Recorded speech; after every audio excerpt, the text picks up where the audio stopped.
إن الحمد لله نحمده ونستعينه ونستغفره ونعوذ بالله من شرور أنفسنا وسيئات أعمالنا من يهده الله فلا مضل له ومن يضلل فلا هادي له أشهد أن لا إله إلا الله وحده لا شريك له وأشهد أن محمدا عبده ورسوله يا أيها الذين آمنوا اتقوا الله حق تقاته ولا تموتن إلا وأنتم مسلمون وبعد فإن أصدق الحديث كتاب الله وخير الهدى هدى محمد صلى الله عليه وسلم وشر الأمور محدثاتها فإن كل محدثة بدعة وكل بدعة ضلالة وكل ضلالة في النار. Ikhwan fillah, waliman rahimahullah, kita lanjutkan kajian kita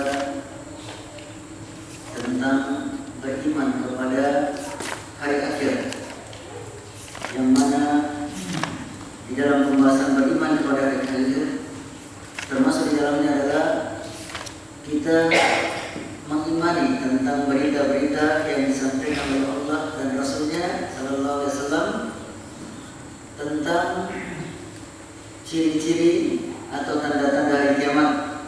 Ada ciri-ciri kecil, tanda-tanda kecil, ada tanda-tanda besar. Tanda-tanda besar hari kiamat ada 10, di antaranya yang telah kita bahas, di antaranya munculnya Imam Mahdi, bersama dengan tersebut keluarnya Dajjal, bersama dengan itu juga turunnya Isa Al-Masih Ibnu Maryam. Kemarin kita telah membahas tentang masalah munculnya Imam Mahdi, kemudian Dajjal. Sekarang kita akan membahas yang merupakan tertib atau urutannya adalah Nuzul Isa bin Maryam alaihissalam, turunnya Nabi Isa ibnu Maryam dari atas langit ke bumi. Sebelumnya perlu mungkin kita mengetahui bagaimana akidah seorang Muslim berhubungan dengan Nabi Isa. Bagaimana akidah seorang Muslim berhubungan dengan Nabi Isa alaihissalam. Yang pertama, seorang Muslim dia meyakini bahwa Nabi Isa itu adalah Abdullah wa Rasul wa kalimatuhu alqaha ila Maryam wa ruhu minhu.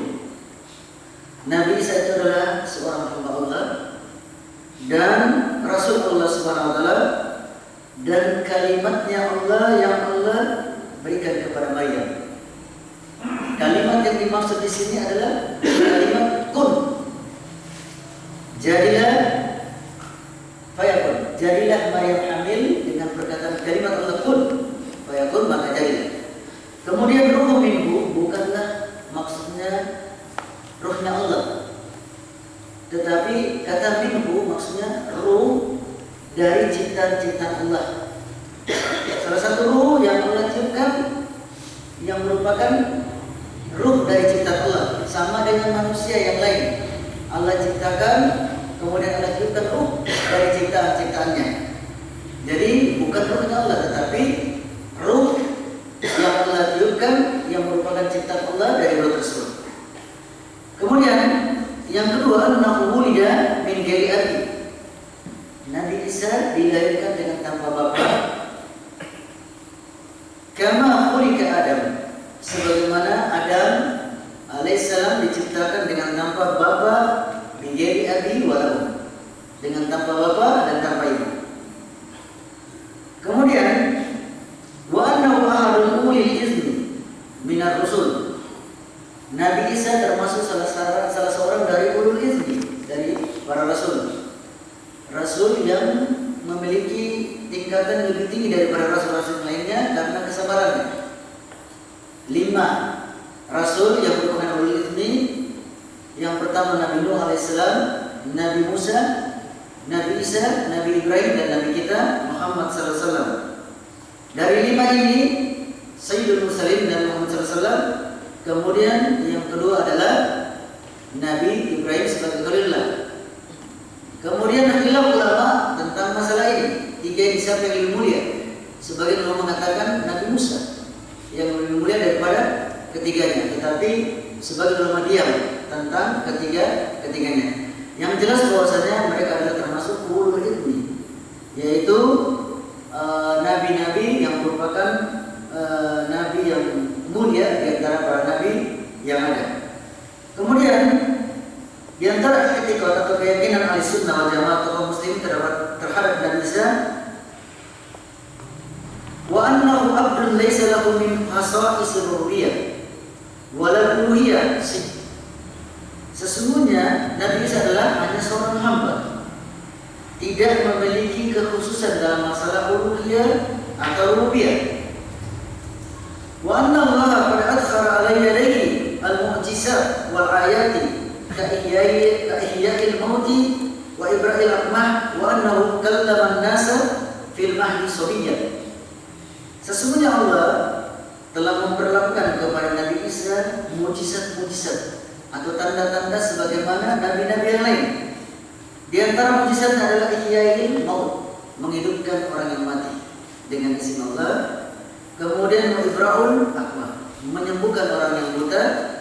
Wa annahu kallama an-nas fil mahdi, dan dia berbicara masih dalam buayan sobian, masih dalam gendongan, dia bisa berbicara kepada manusia. Ini di antara mujizatnya Nabi Isa alaihissalam. Wa annahu da'a qaumahu ila ibadatillah wahda la syarika lah.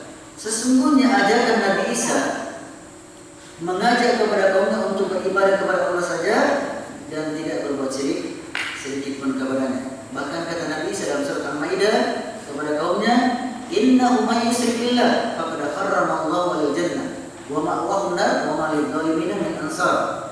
Sesungguhnya siapa yang berbuat syirik kepada Allah, perkataan Nabi Isa kepada kaumnya, maka haram baginya surga, tempat kembalinya adalah neraka, dan neraka adalah sejelek-jelek tempat kembali.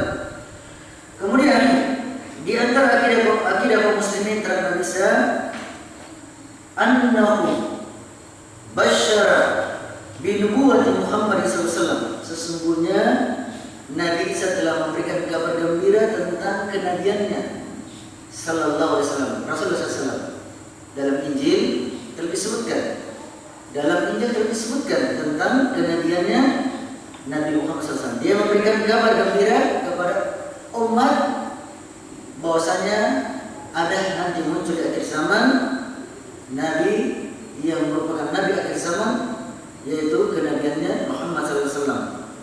Kemudian wa annahu lam yuslab wa lam yuqtal bal rafa'ahu Allah ilaihi. Sesungguhnya akidah Ahlussunnah tentang Nabi Isa, dia tidak disalib dan dia tidak dibunuh oleh orang Yahudi sebagaimana persangkaan mereka. Tetapi yang dibunuh adalah sebagaimana disebutkan dalam Al-Quran, wa ma salabuhu wa ma qataluhu. Tidaklah mereka menyalibnya dan tidaklah mereka orang Yahudi membunuh Nabi Isa, tetapi yang mereka bunuh adalah salib, penyerupaan kepada Nabi Isa. Bal rafa'ahu Allahu ilaihi. Bahkan Allah mengangkat Nabi Isa kepadanya. Ini ya mutawaffika sesungguhnya kata Allah, saya mewafatkanmu dan mengangkatmu. Mewafatkan di sini maknanya adalah menidurkanmu kemudian mengangkatmu. Oleh karenanya akidah Ahlussunnah wal Jamaah bahwasanya Nabi Isa itu diangkat oleh Allah SWT di langit kedua bersama dengan Nabi Zakaria.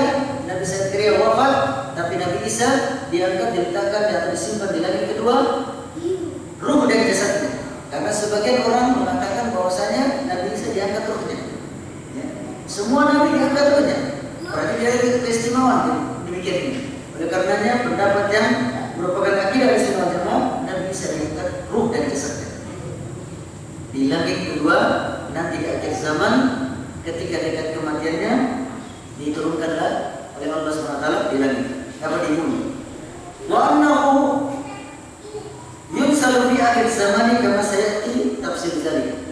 Dan sesungguhnya Nabi Isa akan diturunkan pada akhir zaman sebagaimana yang akan kita bahas ini. Wa annahu yamutu fil ardi, dan Nabi Isa itu akan mati di bumi. Wa yudfanu fiha, akan dikuburkan di bumi. Wa yub'atsu minha, dan akan dibangkitkan dari bumi. Kasairi Bani Adam, sebagaimana semua anak Adam. Kemudian sifat sifat Nabi Isa alaihissalam, bagaimana sifat khuluqiyah, bagaimana sifat penciptanya Nabi Isa alaihissalam. Disebutkan bahwasanya dalam riwayat annahu rajulun marbu'u al-qamah, marbu'ul qamah. Sesungguhnya dia adalah seseorang yang berperawakan qamah, sedang. Laisa bitawil wala bil qasir. Dia tidak tinggi dan dia juga tidak pendek. Orangnya sedang. Ahmar, kulitnya merah, ja'dur ra'si, rambutnya keriting, aridul sadri, dadanya bidang, sabatus sa'i, ka'anna kharaja min hammam. Rambutnya itu kayak ada rambutnya itu seperti ada titik-titik hujan, air hujan, sebagaimana orang yang baru keluar dari kamar mandi. Wa annahu limmahu qad rajjalaha tamlahu ma baina mankabihi. Sesungguhnya rambutnya itu dia terurai, panjang terurai sampai di antara dua pundaknya rambutnya. Seperti rambutnya itu seperti ada butiran-butiran hujan. Kemudian sebab tasmiyati bil Masih. Sebab-sebab dinamakannya dia dengan Al-Masih. Dajjal juga Al-Masih. Nabi Isa juga Al-Masih. Kemarin disebutkan bahwasanya Al-Masih itu punya makna bermacam-macam tergantung dari idofanya yang disadarkan. Kalau Al-Masih disadarkan kepada Dajjal berarti artinya orang yang paling kezat, pendusta. Kalau Al-Masih disadarkan kepada orang saleh berarti dia adalah orang yang paling jujur, as-sadiq, paling jujur. Sebagian ulama mengatakan dikatakan dia Al-Masih karena annahu kana la yamsa za akhatin illa bayd wala maitan illa hayy. Tidaklah dia ketika dia mengusap orang yang sakit kecuali karena masa itu artinya mengusap. Dalam satu bahasa maknanya mengusap. Tidaklah dia mengusap orang yang sakit kecuali akan hilang penyakitnya. Tidaklah dia mengusap orang yang mati kecuali akan hilang dengan izin Allah Subhanahu wa taala. Kemudian juga dikatakan Al-Masih ini adalah maknanya lain-lain adalah li husni wajhi. Karena bagusnya wajahnya atau tampannya dia. Izal Masih fil lugha, karena Al-Masih dalam suatu lugha bahasa maknanya juga al-jamil wajah, adalah orang yang tampan wajahnya. Sebagian juga mengatakan bahwasanya Al-Masih adalah dikatakan Isa Al-Masih li'annahu yamsahul arda, sama dengan Dajjal. Dia berkelana di muka bumi. Yamsahul arda, dia berkelana di muka bumi. Sumya Isa bidzalika, dinamakan Nabi Isa demikian ini li'annahu kana tawaratan bis-Syam, karena Nabi Isa itu terkadang dia berada di negeri Syam. Wa taratan bil Masyriq, terkadang dia berada di Mesir. Wa taratan ala sawaqil bahri, terkadang dia ada di lautan. Ya, maksud bepergian dengan melalui lautan dan lain sebagainya, maka dia selalu juga berkelana. Tidak ada tempat menetapnya, maka dikatakan dia al-masar, berkelana atau menyapu atau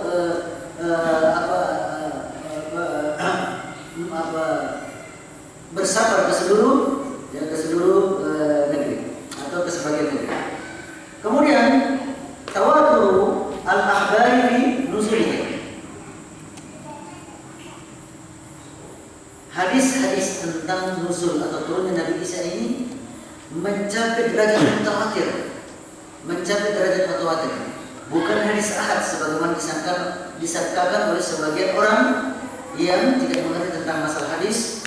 Mereka mengatakan bahwasanya turunnya Nabi Isa ini adalah termasuk hadis ahad yang tidak bisa dijadikan hujjah dalam akidah karena tidak membawa derajat keyakinan, sangkaan. Mereka menganggap bahwasanya hadis ahad adalah hadis yang tidak bisa memberikan derajat keyakinan, hanya sangkaan. Ini adalah sangkaan mereka yang mana tidak pernah ditetapkan suatu kaidah dari hadis bahwasanya hadis ahad tidak diterima dalam masalah akidah, hanya diterima dalam masalah hukum. Maka inilah sangkaan mereka yang tidak pernah ditetapkan oleh al-hadis, yang mana al-hadis sepakat bahwasanya hadis ahad atau mutawatir, kalau sahih, baik dia mutawatir atau ahad, kalau sahih hadisnya, maka dia itu adalah diterima dalam masalah akidah atau masalah hukum. Sebagaimana disebutkan bahwasanya Rasulullah SAW mengutus para sahabatnya untuk berdakwah ke negeri Yaman atau ke negeri Mesir, satu orang atau dua orang, dia ketika membawakan atau berdakwah di negeri tersebut bukan cuma hukum-hukum yang dibawakan, tetapi juga akidah atau masalah akidah dibawakan.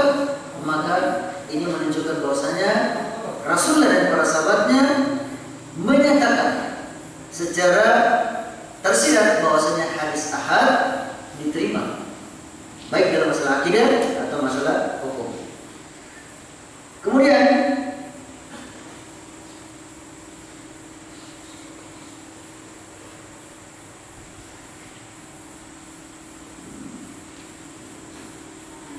bahkan tentang turunnya Nabi Isa ini disebutkan dalam Al-Quran.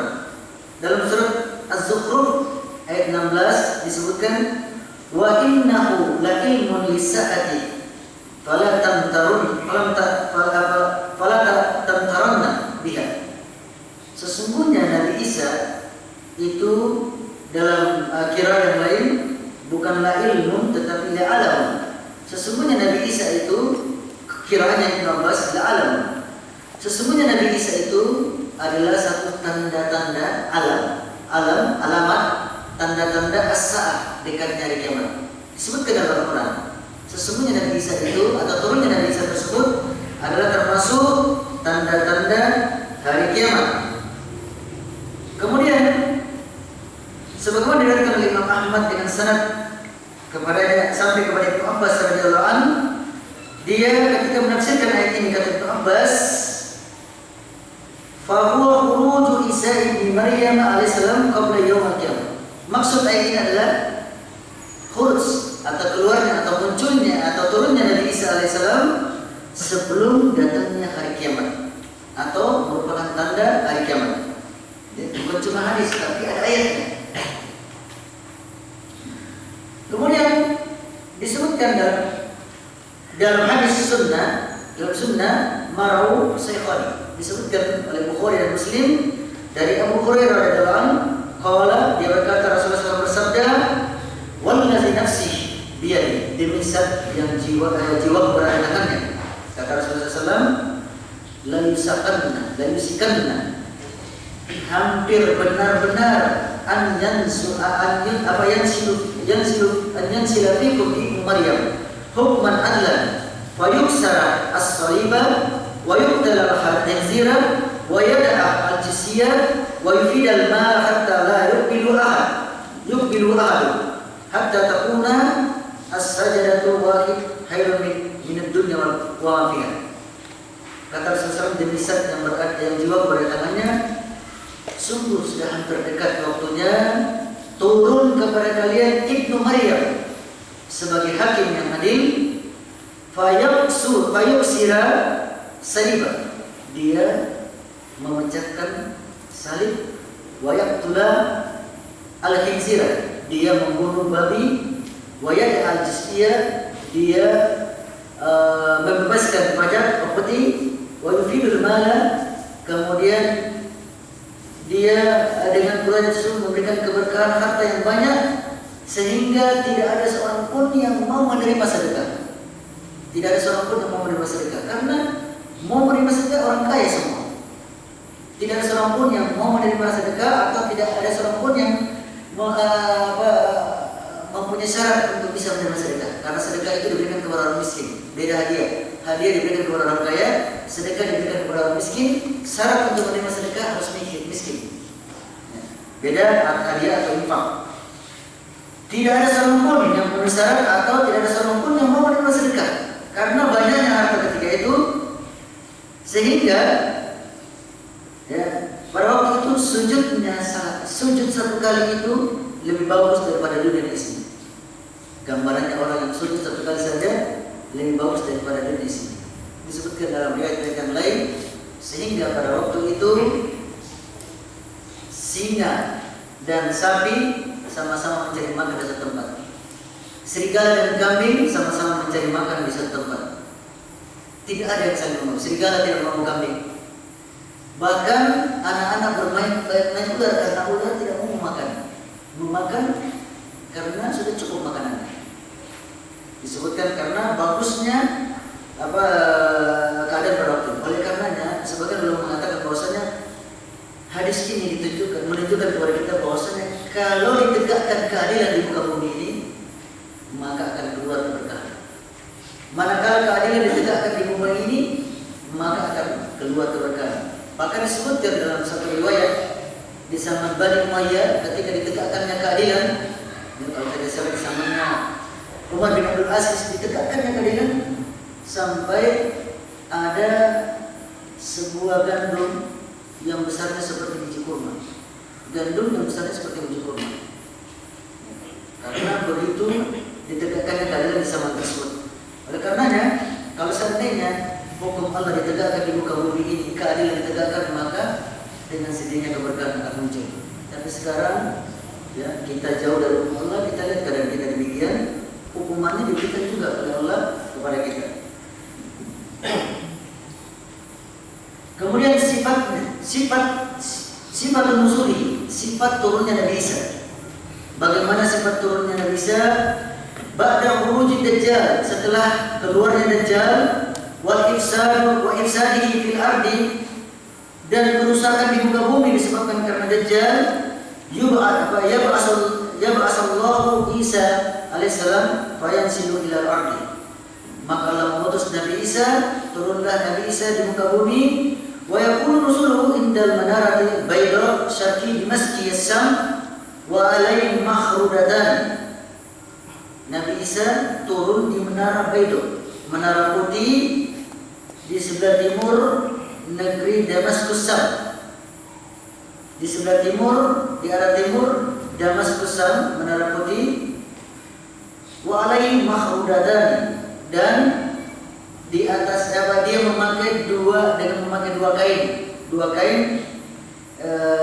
kain yang celupan, ya, disebutkan dalam satu riwayat celupan warna ahmar, warna merah, kemerahan. Kemudian wadi'an kaffaihi ala ajnahiyati malakaini, dalam keadaan dia meletakkan kedua tangannya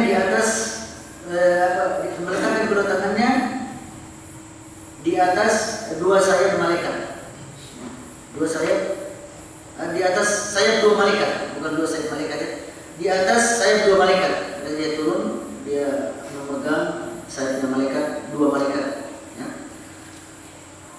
Bisa ta'ata ra'sahu qatra, kalau dia menundukkan kepalanya qatra, seperti tetesan hujan yang turun dari rambutnya. Wa isarafa tahaddara min jam'anu kallu'lu'in. Kalau dia melihat kepalanya, maka kepalanya itu di rambutnya itu seperti ada mutiara-mutiara yang berada di rambutnya, mencecerinya. Kemudian disebutkan wala yakilul likafir yajid riha nafsahu illa mat. Tidak ada seorang kafir yang mencium nafasnya Nabi Isa kecuali dia akan mati. Mencium nafasnya saja. Wa nafsuhu wa nafasahu yantahi kaisu yantahi tarfa. Sedangkan nafasnya itu jauhnya atau jaraknya sejauh mata memandang. Kalau kita punya senjata ini luar biasa. Kita lihat saja orang kafir dia dari jauh, ya. Kemudian kita bernafas begini, maka mati di sana orang kafir.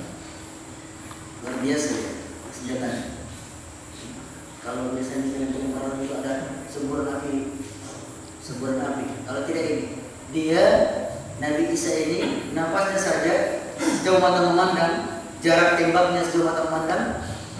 Dia orang kafir di sana, mati orang kafir. Tidak ada seorang kafir pun yang mencium nafasnya Nabi Isa yang nafasnya sejauh mata memandang, kecuali dia akan mati. Kemudian wa yakunu nuzuluhu ala ta'ifatin mansurati allati tuqatilu ala al-haqqi. Dia turun di sekelompok kaum mukminin yang mansurat. yang ditolong oleh Allah SWT, yang mereka berperang di jalan kebenaran. Jadi nanti ada kelompok kaum muslimin yang turun dipimpin oleh Imam Mahdi, yang mereka itu berperang al-haqqi di atas kebenaran, memerangi orang-orang Yahudi dan Nasrani. Wa takunu mujtami'atun li qitali dajjal. Yang mereka itu, kelompok yang mansura itu, kelompok yang ditolong itu, mereka berkumpul untuk memerangi Dajjal dan tentaranya. Fayansilu, jadi nanti di akhir zaman pimpinannya orang muslim adalah Imam Mahdi. Pimpinannya orang kafir adalah Dajjal. Pimpinannya orang kafir adalah Dajjal. Berperang mereka. Kemudian fayansilu waktu iqamati salatil fajr. Nabi Isa turun pada waktu iqamat salat fajar, ditegakkannya salat fajar. Wa yusalli khalfa amirul tilka ta'ifah, dan Nabi Isa ketika itu salat di belakangnya pimpinannya kelompok Al-Mansurah tersebut. Salat di belakangnya kelompok Al-Mansurah tersebut, pimpinannya kelompok Al-Mansurah tersebut. Ba'da yuqalu lahu, setelah dia ditawarkan, ta'al sholli lana.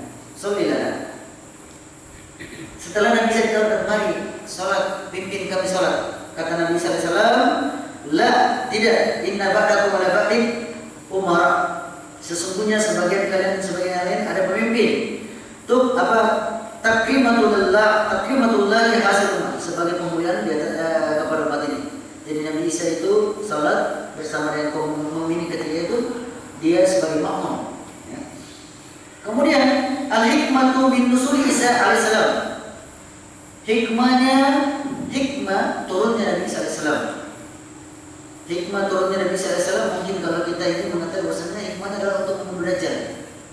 Mungkin itu hikmahnya kalau kita, ya, sebagai pengetahuan kita, hikmahnya supaya dia bisa membunuh Dajjal. Maka disebutkan di sini tidak demikian hikmahnya. Ya. Tidak demikian hikmahnya, itu tugasnya memang, atau diantaranya, ya, salah satu tugasnya atau diantaranya dalam perjalanannya, maka dia bertemu Dajjal, dia membunuhnya. Hikmahnya diantara disebutkan raddu al-yahud, sebagai bantahan kepada orang Yahudi. Fahum yas'amuna annahum qataluhu wa salabuhu. Mereka menyangka bahwa mereka telah membunuh Nabi Isa dan menyalibnya. Maka fabayyana Allah azza wa jalla lahum wa li ghairihim minal munafiqin. Allah menjelaskan kepada mereka orang Yahudi dan selainnya dari orang-orang munafik, annahu wallazi yaqtuluhum, bahkan Nabi Isa lah yang membunuh mereka. Wa yaqtulu ra'isahum, bahkan Nabi Isa nanti yang akan membunuh pemimpin mereka, yaitu Dajjal. Pemimpin besar mereka, kabirahum, pemimpin besar mereka adalah Dajjal, Nabi Isa membunuhnya. Ini sebagai bantahan atas orang Yahud. Hikmah kedua, anna inzaluhu ladanu ajlihi. Sesungguhnya turunnya Nabi Isa itu diantara hikmahnya karena sudah dekat ajalnya. Nabi Isa sudah dekat ajalnya, sudah mau mati, sudah mau diwafatkan oleh Allah SWT. Maka diturunkanlah dia, ya, ke bumi. It's laisa li makhluqin, disebabkan karena tidak ada seorang makhluk minat turabi, dari tanah, yang berasal dari tanah, ayyamuta fis sama, yang mati di langit. Tidak ada seorang makhluk yang dia itu tercipta dari tanah kemudian dia mati di langit. Lakin amrahu yajri ala maqala sallallahu alaihi wasallam, akan tetapi perkaranya ini sebagaimana untuk memberlakukan firman Allah Subhanahu wa taala dalam surat Thaha ayat 55, minha khalaqakum, dari tanah kami menciptakan kalian, ya Allah menciptakan khalaqnakum, kami menciptakan kalian, wa fiha nu'idukum, dan di dalam tanah juga nu'idukum, kami kembalikan kalian, wa minha nukhrijukum, dan dari tanah juga kami akan mengeluarkan kalian, kembalikan kalian taratan ukhra, ya, dari di waktu yang lain. Ayat ini menunjukkan bahwasanya makhluk atau ada yang diciptakan dari tanah, ya, kita diciptakan dari tanah, kemudian akan dikembalikan ke tanah. Kemudian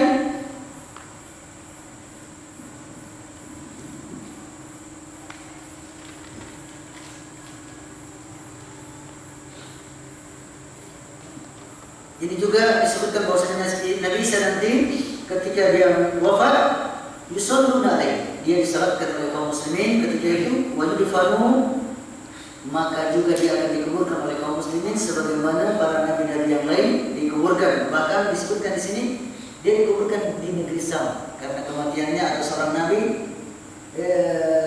dikuburkan di tempat dia di mana atau di mana tempat dia meninggal.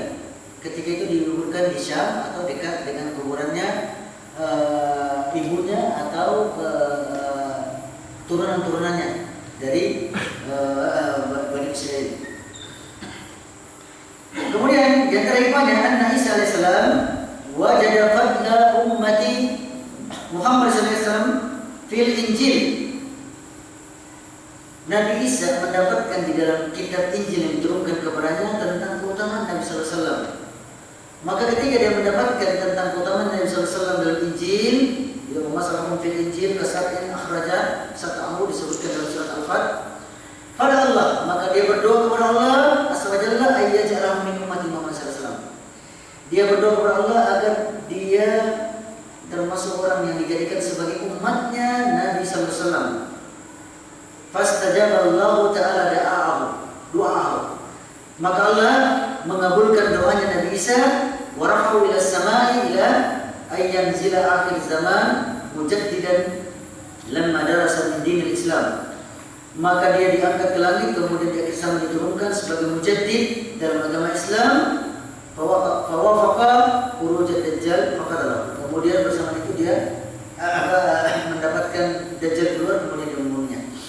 Maka ini disebutkan diantaranya karena Nabi Isa pernah berdoa kepada Allah ingin dijadikan sebagai umatnya Rasulullah SAW. Maka bagaimana caranya? Diangkat dulu kemudian dia bersama dia menjadi umatnya Rasulullah SAW. Bahkan disebutkan dia adalah disebutkan dia adalah di samping sebagai umat dia adalah sahabiyah, seorang sahabi.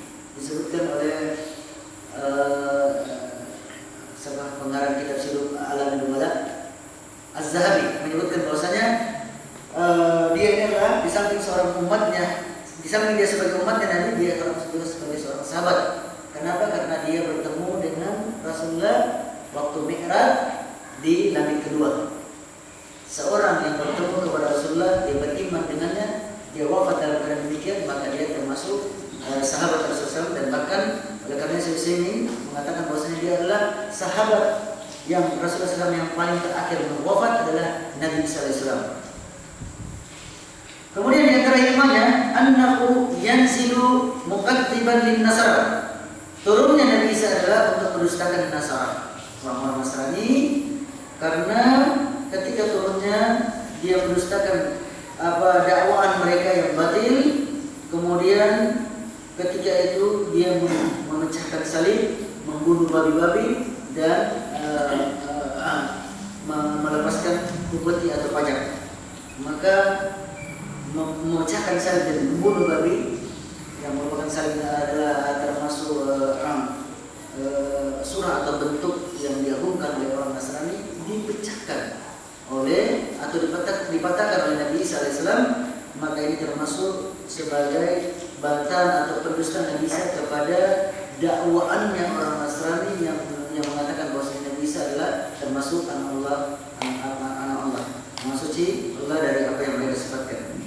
Kemudian di antara hikmahnya adalah anna khususiyati bizalika liqauli Nabi sallallahu alaihi wasallam ana aula nas bi Isa bin Maryam di dunia wal akhirah.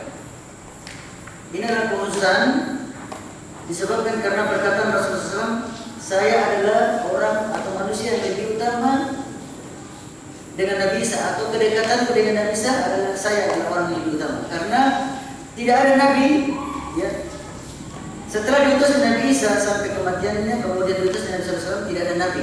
Jarak antara Nabi Isa dan Nabi Muhammad SAW tidak ada Nabi, ya, tidak ada Nabi yang mengantaranya.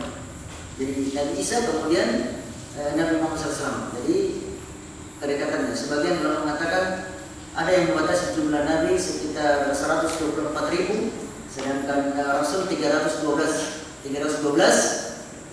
Nabi itu dan Rasul 124.000. Rasul 312. Ini sebagian ulama mengatakan demikian. Tetapi di antara Nabi-Nabi tersebut dan Rasul tidak ada yang mengantarai antara Nabi Isa dan Nabi Muhammad SAW. Setelah Nabi Isa maka diutuslah Nabi Muhammad SAW. Oleh karenanya Rasulullah SAW mengatakan dia adalah orang yang paling dekat nanti kedudukannya di dunia dan di akhirat. Di dunia kedekatannya karena dia seorang sahabatnya Rasulullah SAW, kedekatannya sebagai sama-sama seorang Nabi. Kemudian di akhirat juga nanti orang yang terdekat karena dia adalah termasuk sebagai umatnya Rasulullah SAW. Kemudian di antara latifatul bariyah, kelembutan-kelembutan yang tersembunyi dari diturunkannya atau hikmah diturunkannya Nabi Isa alaihissalam, anna Isa sahabiyyun wa nabiyyun. Sesungguhnya Nabi Isa ini adalah seorang sahabat dan seorang nabi. Qala Imam Az-Zahabi rahimahullah, berkata Imam Az-Zahabi rahimahullah, Isa bin Maryam alaihissalam sahabiyyun wa nabiyyun. Dia adalah seorang sahabat Rasulullah SAW dan seorang nabi.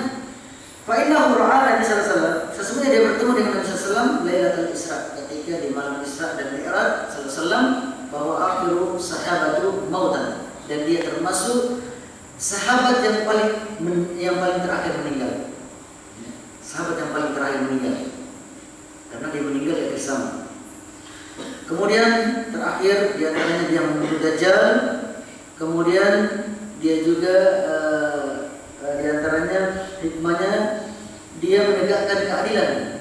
Dia betul-betul pasti di syariat Islam, menegakkan keadilan dengan syariat Islam, menegakkan keadilan dengan syariat Islam, sampai dikatakan bahwasanya ketika itu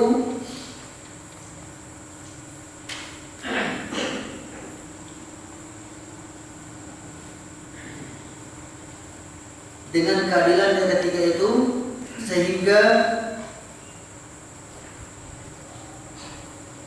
rumah delima atau sepotong delima itu bisa dimakan oleh ta'kulu al-aswabah. Sekelompok orang bisa memakan sepotong delima. Sepotong delima bisa dimakan oleh sekelompok orang, mengenyangkan. Kemudian sampai dikatakan wa yastazilluna bikih fiha. Potongan delima itu bisa menaungi mereka. Maksud besarnya itu delima. Mungkin delima itu besarnya seperti tingginya 2 meter atau 3 meter, bisa menaungi beberapa orang. Bisa menaungi dari tarik matahari. Potongan delima tersebut. Bagaimana besarnya delima tersebut? Kemudian disebutkan bahwasanya seekor unta atau seekor al-baqar letak fil al-kabilah, satu kabilah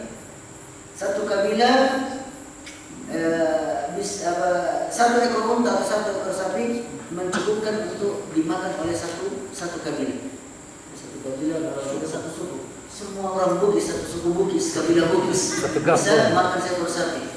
Seekor sapi ini bagaimana besarnya sapi tersebut? Delimanya saya sudah demikian. Kalau kita delimanya sekarang begini. Kalau dia delimanya luar biasa. Jadi satu kabilah Muna bisa makan satu ekor sapi. Berapa orang Muna? Jadi ini gambaran karena betul-betul keadilannya tercipta dari dia. Kemudian maddatu baqaihi ba'da nuzuli. Lamanya Nabi Isa tinggal di muka bumi. Sebagian riwayat mengatakan 40 tahun. Sebagian riwayat mengatakan 7 tahun. Bagaimana mengkompromikan di antara riwayat-riwayat ini, karena sama-sama sahih. Ada yang mengatakan 7 tahun Nabi Isa tinggal, ada yang mengatakan 40 tahun. Maka dikompromikanlah riwayat tersebut bahwasanya Nabi Isa tinggal di muka bumi ini selama 40 tahun. 33 tahun sebelum diangkat, 7 tahun setelah diturunkan. 7 tahun setelah diturunkan. Jadi Nabi Isa 33 tahun umurnya diangkat ke langit. Kemudian dia nanti ketika diturunkan digenapkan 7 tahun. Berarti umurnya 40 tahun. Ini dikompromikan di antara hadis-hadis yang saya mengatakan, ada sebagian mengatakan 7 tahun, ada yang mengatakan 40 tahun.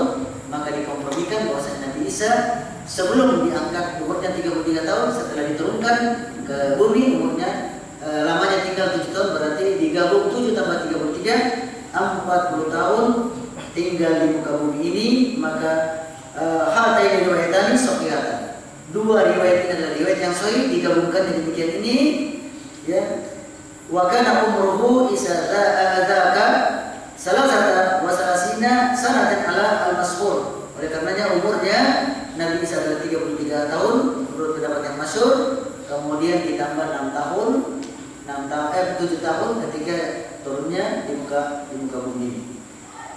Kemudian nanti insyaallah kita masuk pada pembahasan khurujul Ya'juj dan Ma'juj, keluarnya Ya'juj dan Ma'juj. Karena ini masih berhubungan dengan kematian Nabi Isa, karena keluarnya Ya'juj dan Ma'juj masih ada Nabi Isa alaihissalam. Jadi Nabi Isa, ya, dia mendapatkan Imam Mahdi, mendapatkan Dajjal, mendapatkan Ya'juj dan Ma'juj.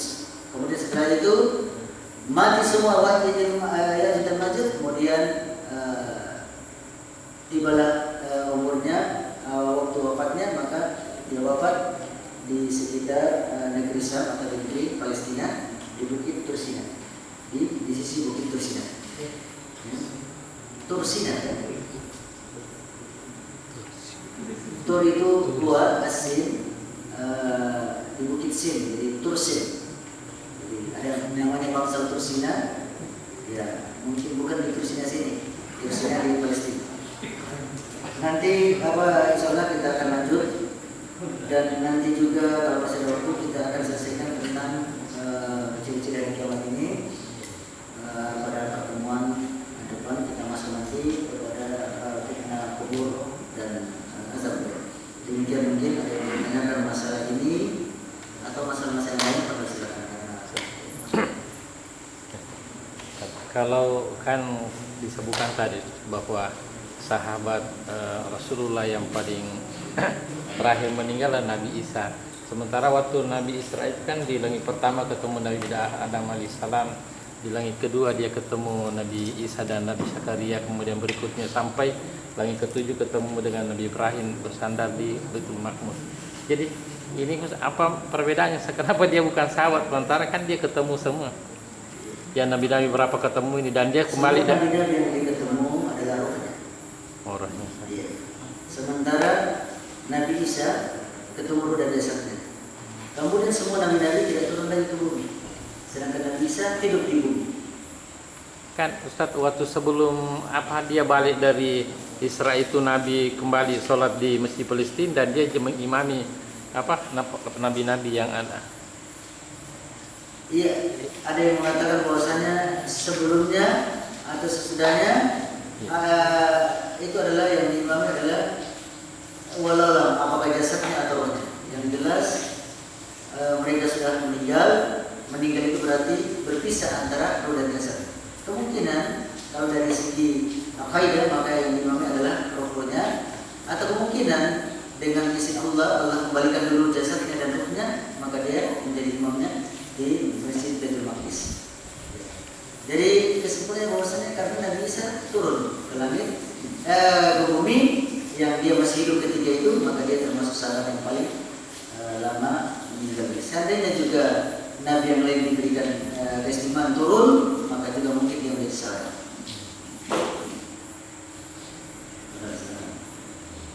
Tentang hadis, saya pernah baca Ustaz, ada hadis itu yang mengatakan bahwa apabila Imam Mahdi telah datang, maka kalian boleh berlomba-lomba untuk berbayat kepada walaupun dengan cara merangkak Ustaz. Apakah benar hadis itu? Kalau imam harus kita berbayat kepada imam kaum muslimin yang diakui oleh kaum muslimin, apalagi imam yang ada keterangan hadisnya, keterangan wahyunya, maka wajib kita berbayat kepada. Man mata laisa fil mulki bai'atan famata mutatan jahiliyah. Siapa yang mati tidak ada di lehernya ikatan baik kepada pemimpin kaum muslimin ketika itu, maka matinya adalah mati jahiliyah atau mati dalam keadaan berbuat fasik atau berdosa. Jadi harus wajib kita membayar ketika itu, meskipun dengan merangkak atau menitip pesawat. Sudah silakan. Nabi Isa ini pertamanya sebagai nabi, sejak posisinya sebagai nabi mendapat wahyu. Sedangkan dia turunnya yang kedua kali apakah dia masih mendapatkan wahyu juga dari Allah? Apakah dia sudah tidak ada lagi jabatannya sebagai nabi, hanya sebagai mujadid saja? Berarti kalau dari nabi menjadi mujadid, berarti termasuk penurunan jabatan. Sekarang begini, di zamannya dia seorang sebenarnya. Tapi ketika di zamannya Rasulullah SAW, dia adalah seorang sahabat, tetapi dia juga seorang nabi. Seorang nabi dan seorang sahabat, berarti bertambah jabatannya, bukan menurun. Ya. Sebagai nabi dan sebagai sahabat dan sebagai umatnya Nabi SAW, bertambah jabatannya. Tadinya cuma seorang nabi, merangkap dia sebagai sahabat dan merangkap sebagai umat. Kalau sekarang Menhankam saja. Kalau dulu Menhankam Pangan, Menteri Pertahanan dan Keamanan merangkap sebagai panglima. Ini dia sudah jadi bertambah dua jabatan. Masalah mukjizatnya dari bisa tadi, dia mampu menghidupkan orang yang sudah mati atau orang sakit parah tidak sakit sembuh. Apakah mukjizat ini ketika turun nanti, maksudnya setelah turunkan oleh Allah di bumi nanti masih berlaku mukjizat itu? Kalau tidak ada riwayat yang demikian ini, tidak ada riwayat yang mengatakan demikian ini menghidupkan orang mati dan sebagainya, dan bisa ketika diturunkan ke bumi. Jadi kita tidak bisa menjelaskan apakah mukjizatnya itu berlaku atau tidak. Kemudian mukjizat itu berlaku sesuai dengan keadaannya. Diberlakukan mukjizat itu sesuai dengan keadaannya, tidak selamanya berlaku sesuai dengan keadaannya. Keadaannya maksudnya ketika diperlukan dan dibutuhkan maka berlaku. Ketika turunnya Nabi Isa nanti sudah tidak diperlukan demikian ini. Yang diperlukan adalah bagaimana menegakkan keadilan, yang diperlukan bagaimana bisa membunuh Dajjal ketika itu. Itu yang diperlukan. Jadi wallahualam apakah masih berlaku atau tidak, kita belum mendapatkan kejelasan. Dia yang ramah hari Jumat yang lalu itu Nabi Isa yang betul kayak bahwa Nabi Isa adalah Nabi yang paling misi, dan selama 23 tahun itu sebelum dia tadi itu dia tidak berjalan sama sekali. Sebagian mengatakan demikian karena dia dikejar-kejar terus, dikejar dengan raja yang terbang ketika itu raja yang terbang dewa-dewa, Tuhan dewa-dewa, dikejar-kejar terus. Maka kalau dia punya rumah pasti tahu di mana rumahnya. Dia berjalan terus bersembunyi, bahkan murid-muridnya juga dikejar. Ini dibunuh. Sama dengan Nabi Zakaria didapat bersembunyi, didapat kemudian digergaji Nabi Zakaria, Nabi Yahya yang dibunuh dengan orang. Tapi mereka itu Yahya dan Zakaria kalau tidak salah orang Yahudi atau bekerjasama dengan raja yang penyembah dewa ketiga. Jadi demikian keadaannya Nabi Isa. Kita tidak kenal sampai kita tidak mengenal bahwa Nabi Isa nikah, berkelana terus, dikejar terus, demikian. Tapi biarpun demikian keadaannya, dia tetap beribadah kepada Allah SWT karena dia sebagai seorang nabi. Jadi jangan kita menyangka bahwasanya kalau kita itu jadi orang alim maka kehidupan dunia kita itu tidak ada ujian.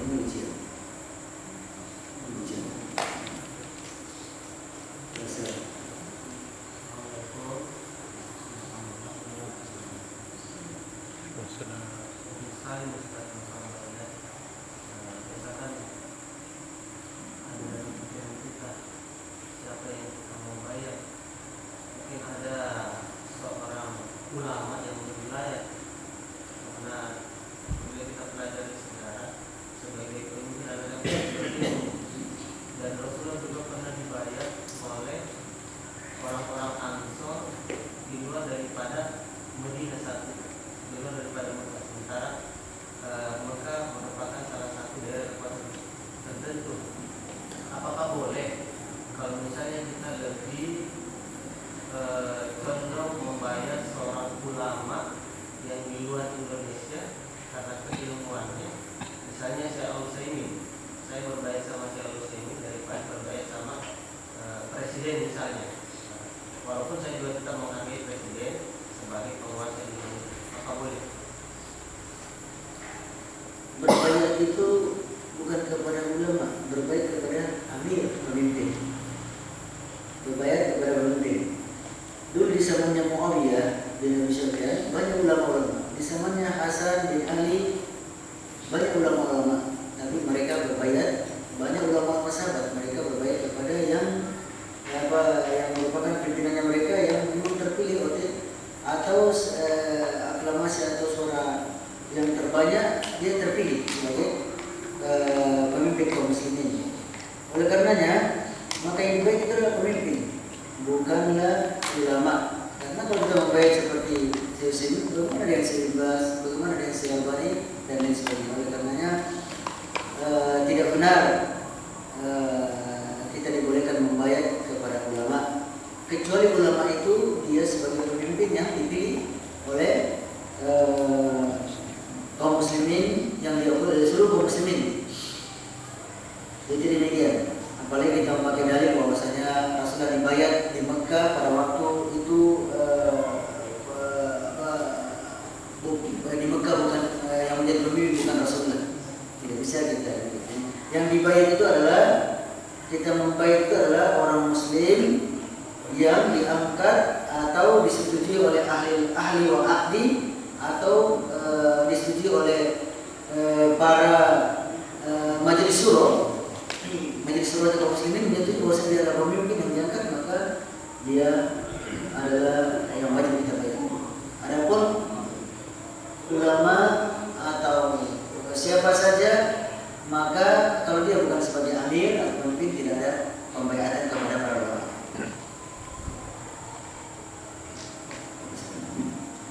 Jadi minder lagi tadi bertanya, saat ini umat Islam tidak memiliki seorang Saat ini saat ini. kenyataannya siapa yang saat ini? Siapa yang pemimpin sekarang?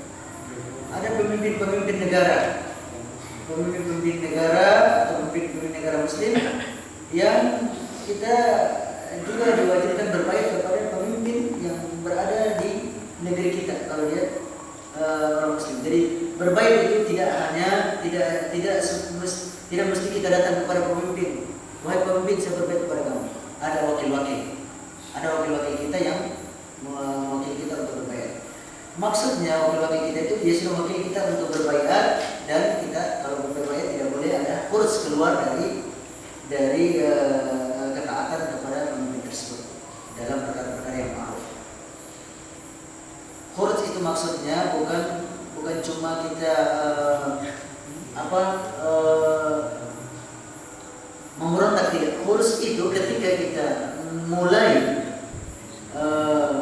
mendemo atau menjelaskan tentang penyimpangan-penyimpangan pemerintah di mimbar-mimbar resmi, maka itu termasuk sebuah huruf.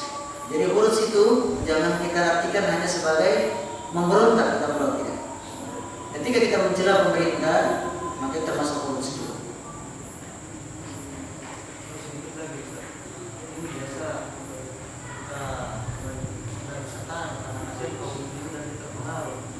Apabila penguasa, kalau misalnya ada seorang presiden suatu negara sering mencontohkan bahkan sudah dapat tahap kesyirikan, maka kita jelaskan ini perbuatan itu buruk. Apakah kita sudah termasuk kalau mati dari dia?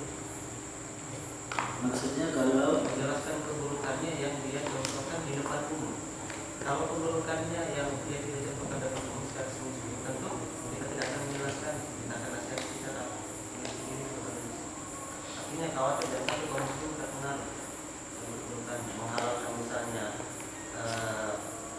paham Islam Nusantara, tilawah Quran dengan lafaz Jawa, bahkan mengapresiasi mendukung gelarnya perayaan misa Natal dengan diiringi lagu. jadi begini ya, kita harus bisa membedakan manhaj kita kerusakan-kerusakan yang dilakukan olehnya dengan terang-terangan dan sembunyi-sembunyi. Kalau sembunyi-sembunyi kan sudah jelas tadi. Sekarang bagaimana dengan terang-terangan perbuatan kesyirikan yang terang-terangan? Kalau bisa kita tidak diam dengan perbuatan kesyirikan tersebut, tetapi kita tidak menyebutkan perorangan yang ta'innya bahwasanya presiden ini melakukan demikian, tidak. Kita sebutkan ada sebagian kaum muslimin atau ada seorang pemimpin kaum muslimin yang melakukan demikian ini. Jadi orang sudah mungkin paham, tetapi kita disebutkan namanya. Jadi dalam rangka kita tidak boleh tinggal diam dalam masalah-masalah kesyirikan. Siapapun yang melakukannya, kita tidak boleh tinggal diam. Sebagaimana Rasulullah, pemimpin-pemimpin di Mekah melakukan kesyirikan, dia tinggal diam. Tetapi kalau yang melakukan kesyirikan itu adalah pemerintah, maka kita harus berhati-hati dengan cara supaya kita mengkomunikasikan antara dua perkara. Kita menasihat pemerintah dengan cara diam-diam, dengan ada perbuatan syirik yang dilakukannya secara terang-terangan, maka untuk kita mempromikan, kita menasihatkan masyarakat, memperingatkan kaum dari bahaya perbuatan yang demikian ini tanpa kita menyebutkan atau mentakyin bahwasanya namanya ini atau presiden ini atau menteri ini, ya, tanpa kita menyebutkannya. Kita menyebutkan yang ada seorang kaum muslimin atau seorang pemimpin kaum muslimin yang melakukan demikian ini. Perbuatan ini menurut Islam adalah perbuatan yang syirik, ya, perbuatan syirik. Mudah-mudahan Allah Subhanahu wa taala memberikan kesadaran keberanian untuk meninggalkannya. Sudah? Menulis surat Ustaz. Menulis surat kemudian dikirim padanya. Itu secara ini. Tetapi kalau perbuatan syirik tetap kita maksudnya jelaskan. Tapi kita menjelaskan perbuatan syirik bukan cuma pemerintah yang melakukan, rakyat juga melakukannya. Maka kita jelaskan secara umum. Adapun kalau kita mau langsung berpemerintah, kita menulis surat bahwasanya untuk melakukan perbuatan syirik. Saya rasa, ya, seperti pemerintahan dulu atau presiden kita dulu mungkin ada yang melakukan perbuatan syirik, seperti disebutkan contoh-contohnya, sudah ada yang pernah menyurati dan sudah ada yang pernah mendatanginya. Dari kaum muslimin ini, di antara kaum muslimin yang banyak ini, sudah ada yang pernah memperingati atau menyurati dia bahwasanya telah perbuatan syirik.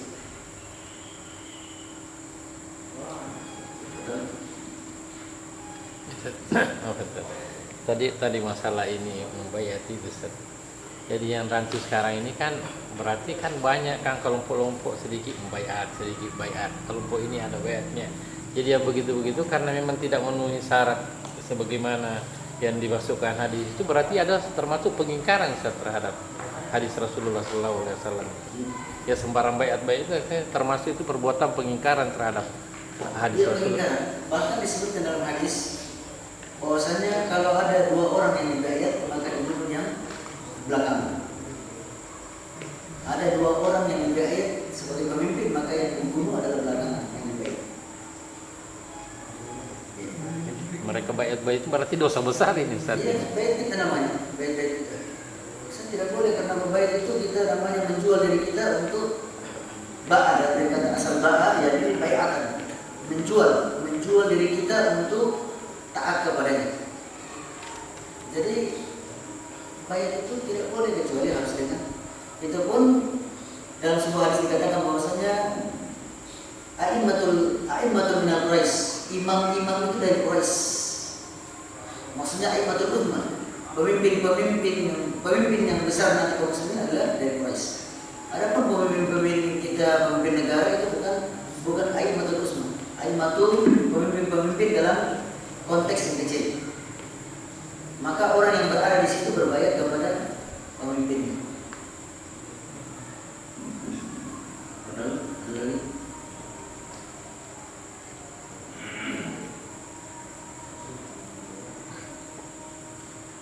Jadi kita punya manhaj kita kepada pemimpin kita.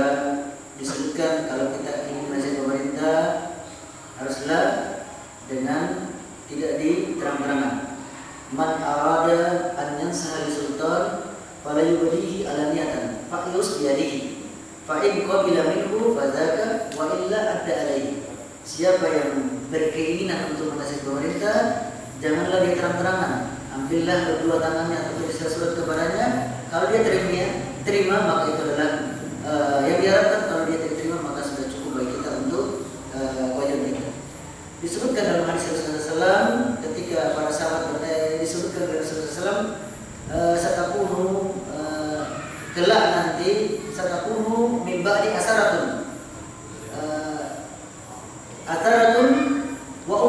tunkirna. Kelak nanti kamu akan mendapatkan, kelak nanti kalian akan mendapatkan suatu pemimpin-pemimpin yang atar, yang hanya mementingkan kepentingannya, tidak mementingkan kepentingan rakyat. Wa umurun tunkirna, dan perkara-perkara yang kamu akan mengingkarinya sesuai dengan ilmu agamamu. Fama tasna ya Rasulullah, fama ta'murun ya Rasulullah, apa yang kau perintahkan kami ya Rasulullah ketika kami mendapatkan pemimpin yang demikian ini, pemimpin yang hanya mementingkan kepentingan dirinya dan tidak memperhatikan kepentingan rakyat. Maka kata Rasulullah SAW, ta'uddu anta'addu haqqal ladzi 'alaikum wa tas'alullah alladzi lakum. Engkau melaksanakan kewajibanmu kepada pemerintah dan engkau meminta hakmu kepada Allah Subhanahu wa taala. Jadi kita tidak boleh memberontak. Bahkan kita melihat ada pemerintah demikian ini, kau dolim, saya juga dolim, tidak. Kita tetap kewajiban kita kepada pemerintah, kita berikan kepada pemerintah. Adapun hak kita yang tidak diberikan pemerintah, kita meminta kepada Allah Subhanahu wa taala. Karena apa? Kerusakan yang ditimbulkan kalau kita memberontak lebih besar daripada kebaikannya. Kita cukupkan. Subhanallah wa bihamdihi, asyhadu an la ilaha illallah.